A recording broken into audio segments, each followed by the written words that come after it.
ko bumili ng hoodie. Tapos yung mga hisong Polaroid, ayan. Yung iba nakuha ko sa album, yung iba binili ko talaga. Tapos yan, may JK tayo. Nilagay ko din yung From Fresh na BT21 kasi official din yung mga yan eh. Ayan, from album. Ayan pa. May Polaroid Jake din ako. Tapos may Mickey. Ang cute. O diba, hisong pa rin ulit.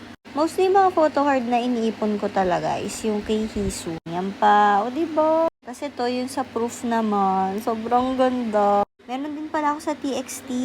Yung dati nilang collaboration with a makeup brand. Tapos bumili din ako ng Jack in the Box na album. More Hisu. Kasi ito binili ng kapatid ko. Herin na photocard. Kasi sabi ko gusto ko ng photocard Herin. And ayan pa. Diba ang ganda. Ito naman yung sa BTS book. Ayan o. Beyond the Story. Tapos ito yung sa Smart naman. Meron na siyang sleeve. Kaya lalagyan na lang natin siya dito sa binder. Tapos naalala ko hindi ko pa pala lalagay yung photocard nung